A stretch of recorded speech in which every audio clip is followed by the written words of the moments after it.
تو پیارے رسول صلی اللہ علیہ وسلم نے فرمایا کہ جو جنت ایمان کا بہت بڑا ثمرہ ہے،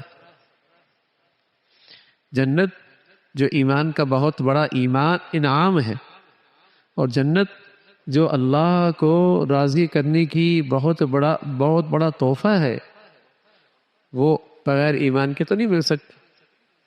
لیکن اس ایمان کی نشانی کیا ہے؟ اس ایمان کی نشانی یہ ہے اور اس کی صحت مند ہونے کی علامت یہ ہے کہ تم آپس میں بہم محبت کرنے والے، تم آپس میں بہم محبت کرنے والے ہو۔ ایمان والے سے محبت کرتا ہے۔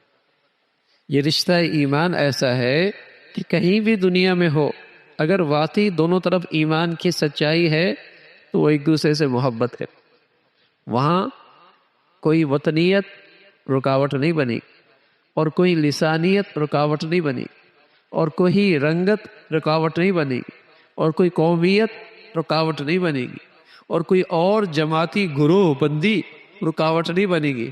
ہاں، ایمان نہیں ہوگا تو پھر یہ سب چیزیں رکاوٹ بنا کرتے۔ ایمان تو پھر ان ساری علامات کو نیست و نابود کر دیا کرتا۔ ایمان جو ہے، تو اگر ایمان ہے تو پھر تو ایمان والا ایمان والے سے، چاہے وہ دنیا کے کسی کونے میں رہتا ہو، اس سے محبت کرے۔ ایمان والا کالا ہے، گورا ہے، عربی ہے، اجمی ہے، بنگالی ہے، افغانی ہے، پاکستانی ہے، کہیں کا ایمان والا ہے، محبت کرے۔ اور اگر ایمان نہیں ہے تو پھر وطنیت آڑ بن جائے گی، لسانیت آڑ بن جائے گی، قومیت آڑ بن جائے گی، زبان آڑ بن جائے گی، عصبیت آڑ بن جائے گی، پھر نفرتیں ہو۔ ایمان نہیں، ایمان کے ساتھ ان چیزوں کی کوئی حیثیت نہیں ہوتی، بلکہ ایمان تو ایسی چیز ہے کہ اگر یہ ایمان نہیں ہے اور اولاد کافر ہے، اولاد کافر ہے یا باپ کافر ہے اور سامنے والا ایمان والا ہے، تو ایمان والا باپ کو چھوڑ سکتا ہے، ایمان والے کو نہیں چھوڑ سکتا۔ ایک غزوے میں ایسا ہوا کہ ایک لشکر میں مسلمان اور مسلمانوں کے ساتھ ایک نوجوان، اور دوسرے لشکر میں کافر، دوسرے مسلمانوں کے لشکر میں باپ اور کفار کے لشکر میں بیٹا مقابلے پہ آئے۔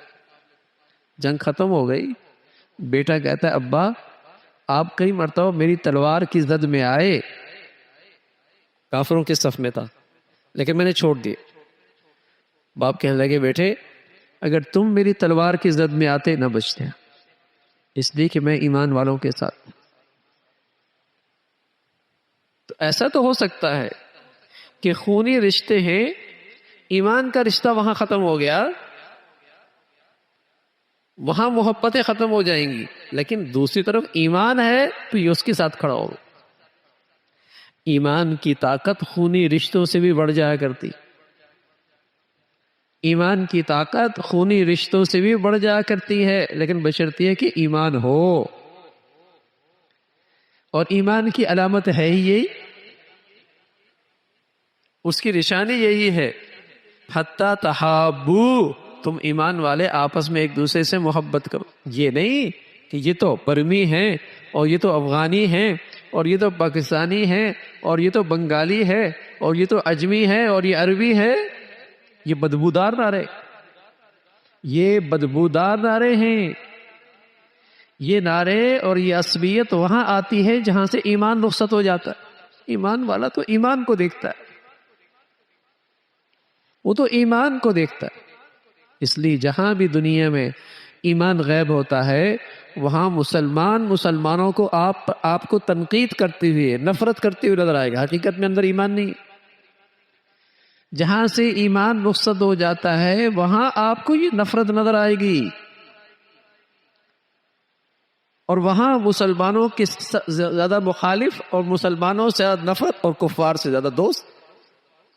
وہاں کافروں کو قریب کریں گے، مسلمانوں کو دور کریں گے۔ مسلمانوں کی تعریفیں اور کافروں کی تعریفیں اور مسلمانوں پر برائیاں اور تنقید۔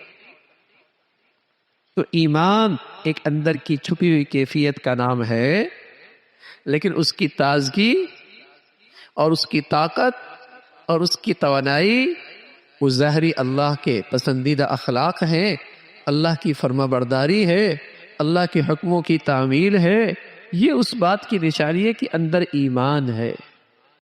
اس لیے رسول اللہ صلی اللہ علیہ وسلم نے فرمایا وَلَا تُؤْمِنُوا حَتَّى تَحَابُوا، تمہارا ایمان صحت مند نہیں ہو سکتا جب تک کہ تم آپس میں باہم محبت نہ کرو۔ اور فرمایا ہم تمہیں ایک عمل بتاتے ہیں، اگر تم ایسا کرنے لگو گے تو تمہارے آپس میں محبت ہونے لگے گی۔ اور وہ کیا؟ جب بھی تم ایک دوسرے سے ملو تو دل سے ایک دوسرے کو دعا کیا کرو، اور وہ دعا کے کلمات کیا ہیں؟ السلام علیکم، اللہ تمہیں سلامتی عطا فرمائے، السلام علیکم، اللہ تمہیں سلامتی عطا فرمائے، ورحمۃ اللہ وبرکاتہ، اس کی تم پہ رحمتیں ہوں، برکتیں ہوں۔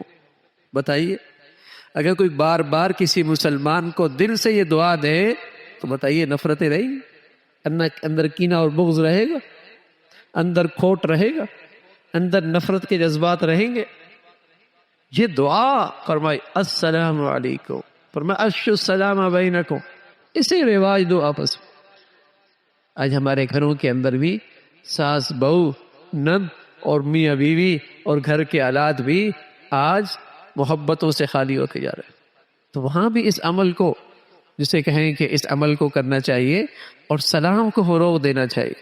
السلام علیکم، گھر میں داخل ہوں السلام علیکم، گھر سے نکل رہے ہیں السلام علیکم، کمرے سے باہر، باہر سے اندر السلام علیکم، سلام کو رواج دے۔ کسی گھڑی یہ دعا کسی کے حق میں قبول ہو جائے، ساری زندگی ٹھکانے لگ جائے، سلامتی مل جائے، سلامتی مل جائے۔ تو یہ وہ عمل ہے جو اللہ کے نبی صلی اللہ علیہ وسلم نے بہت آسان سا، بہت ہی آسان ہے، لیکن اس کا انعام بہت بڑا ہے اور اس کا ثمرہ بہت میٹھا ہے کہ ایمان والے آپس میں محبت کرنے لگ جاتے ہیں، جس سے ان کی ایمان کی تازگی ہوتی ہے اور ایمان میں طاقت آتی ہے۔ اللہ رب العزت ایمان کی حقیقت نصیب فرمائے اور ایمان والے اخلاق نصیب فرمائے۔ اللہم لک الحمد کلو ولک الشکر